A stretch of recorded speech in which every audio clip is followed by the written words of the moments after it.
It's been just over a week since the deadly shooting at Apalachee High School in Barrow County that left 4 people dead and 9 others injured. We sat down with Barrow County Sheriff Judd Smith just inside the old historic Barrow County Courthouse to talk about what happened inside the school that day, the law enforcement response to it, and what the community will be facing in terms of healing moving forward. Well, from the law enforcement aspect, I think that our training and the knowledge that we've been given and the tests and the drills that we went through worked for the most part.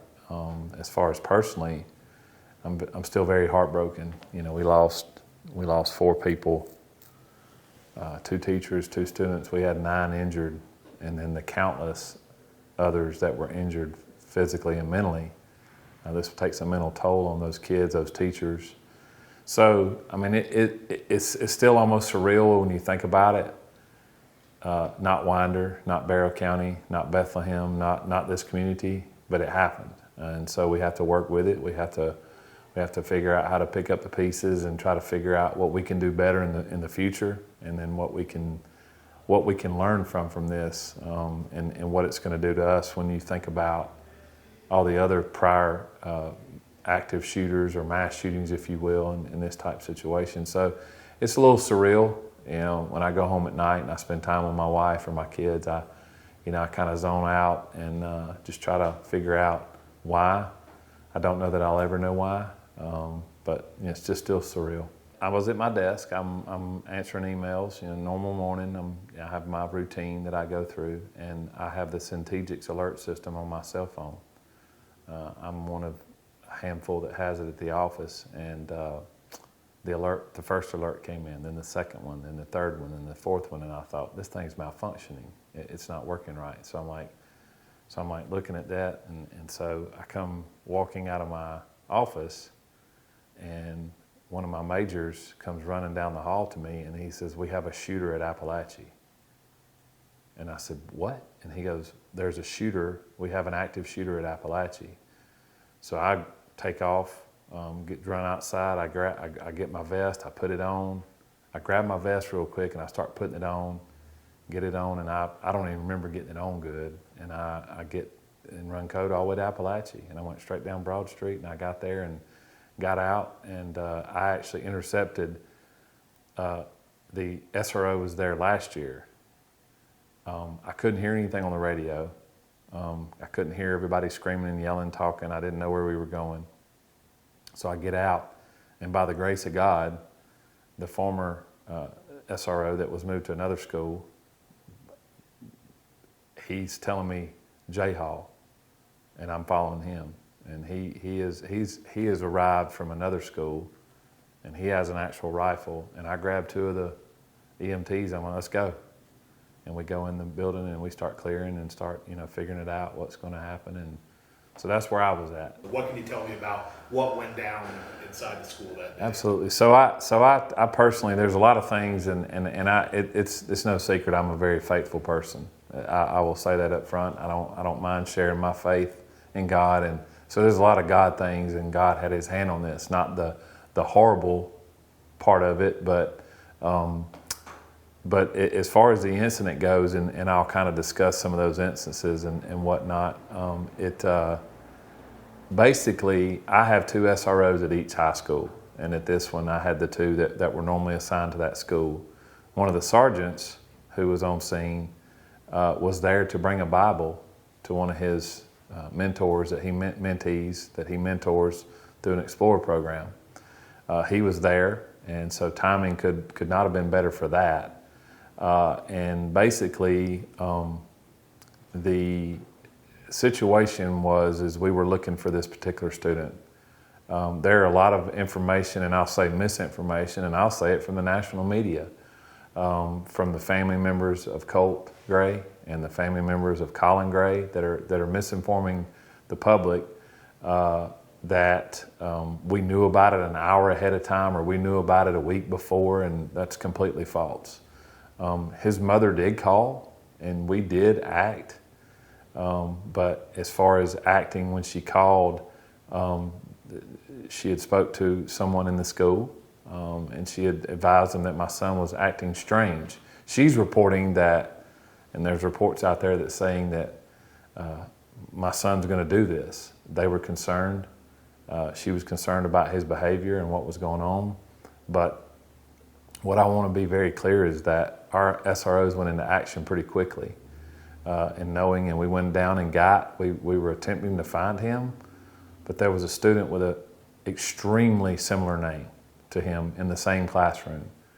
And ultimately, as far as investigation goes, there's another portion of that piece of the puzzle that was even eerily hard to deal with, but we went and got the other student, brought him up front, and while the sergeant and the other full-time SRO was there, because the sergeant's not full-time, the other SRO had gotten this other student and brought him up, the shooting began. So my sergeant, and we're not really revealing their names, I'm hoping that when they feel good, that they can do an interview like this for some healing. But both SROs began running to the fight. They heard the gunshots. They turned the corner. They were approximately 75 yards away from Colt Gray, who was brandishing a semi-automatic AR-style rifle, and they ran towards him. 100% of the time, if Colt Gray pulls the trigger towards our deputies, they probably don't make it out. We will never know why he didn't shoot, only he can say. They charged him, giving him verbal commands with handguns and not a rifle. On top of doing that, had they had to engage him with deadly force, they had to be sure that they didn't miss for fear of hitting someone else or an innocent bystander or a ricochet going into a classroom. Now, mind you, the doors were closed, but the sheer bravery of those two simply had no regard for their safety. And I can tell you that they were shrouded in angels and God had them protected, and he complied. Had he not complied, they would have handled business. They could have been killed as well. And unfortunately, we're left to pick up the pieces. So that is in a nutshell what happened. The teachers acted like they've been told. They are just as brave, in my opinion. The ERF teams that went inside with us are just as brave, unarmed, not knowing what they're walking into. And so just extremely proud, and I kind of bounced around to what happened that day. But when I went in, it was chaos.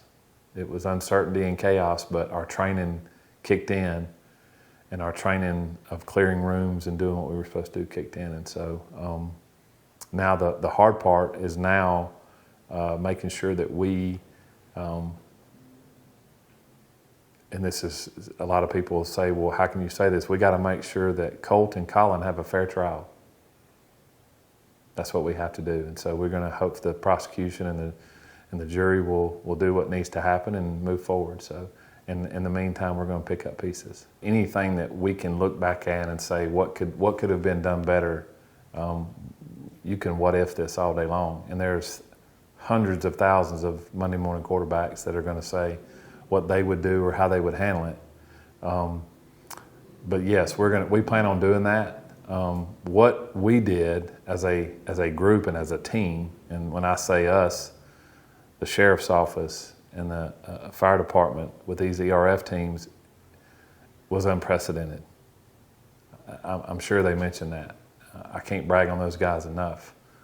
Rendering aid while gunfire may or may not be going on is unprecedented. And I can equally say that we believe 4 people are living today and will hopefully celebrate a Thanksgiving and a Christmas and another birthday next year because we acted and did not wait going in and stage as law enforcement or as emergency responders, and I believe that happened. Yes, we plan on looking at it and reassessing what we could do different in the future if God forbid we ever have to deal with it again in any type situation. places multiple counties away Sure. that responded to this scene. What did that mean for you, and how did that coordination work once they got on scene in terms of trying to, you've got a lot of different, hands at play there trying to make sure that everything kind of stayed organized? Proud. Because Barrow County would go to them in a second. Our agency would go as quickly as possible and as needed. But the biggest part that I'm proud of the most is the response. But the fact that people were willing to walk up in our command post and say, I got this, I'm taking care of this, I'm documenting this, from other agencies. I got this handled, Sheriff, I got this handled, Chief. Well, we had people stand at the doors of that school for 7-8 hours and never took a bathroom break, never got food. So there are a lot of people that stepped up, and those were not only state partners, those were some federal partners that did that. So, I mean, there was a lot of people. So, again, short answer, I'm proud. I'm proud of where I've come from, where I live, because I can tell you that I don't know that we would have this response somewhere else in other states where we're supported. Obviously, we're looking for all different ideas of why did we know, how could we prevent, and the first thing is you're like, you got to be kidding me. We knew this was going to happen. We kind of knew the warning was there. And looking at all that Sheriff Mangum provided us in the Jackson County Sheriff's Office, I felt like they did the job that was tasked to them to do a year ago. I've seen videos and stuff of this investigator going out and interviewing Colin and Colt both. Now I think where maybe the I guess disconnect is reporting it to maybe the school system that this may have happened. But I think what the Jackson County Sheriff's Office did is not much different than what Barrow County. I'm not placing the blame on anybody or not, but if we would have went out, we would have done probably the same thing. And there was no probable cause based on what they had or what information the FBI provided to the Jackson County Sheriff's Office to make an arrest as a juvenile or in that type of situation. Common sense would say you need to let where this kid goes to school, you need to let your state partners, if it's a family situation through DFACs or things like that, we need to know these sort of things. And so I hope in the future that there are things put in place that we make sure and check off some boxes or a report or something that gets filed with the state that this person is a person of interest, if you will. I make it very clear in Barrow County, we've always taken them seriously. I think Jackson County took it seriously based on their actions. Now, whether or not the disconnect somewhere in there and in between them and whoever need to go next, I think that needs to be discussed. And I think that if we can come to the table and say, how can we fix it? Because legislators have said, how can we prevent this? And I told them, I said, and this is cliche to say, I don't think you can legislate hate and hatefulness, but you can certainly put things in place policy-wise that can help us in the future. I'm not surprised at all with the community. I'm not surprised with us coming together. Unfortunately, in tragedy, you have to come together. I'm not surprised at all. I'm not surprised at the response of the agencies around me. That's what we do here, and that's what we will continue to do here. And it may take 25, 30 years like the healing is from today. Today's a huge day in American history on 9/11, and we still remember where we were at. I'm always going to remember where I was at September the 4th, 2024. I'm going to remember what I was doing. I'm going to remember that, where I was at my desk and how the call came in. I'm going to remember that. But I'm very happy that I live in Barrow County. I'm happy I was born and raised here. I'm happy that the people that I work with shoulder to shoulder and side by side, that we're all the same, and titles aside and politics aside, we love each other and the communities come together. And that's the most amazing part to me. And God is going to shine through all of this. His will is going to be done regardless of the hate and the stuff that has happened in our community.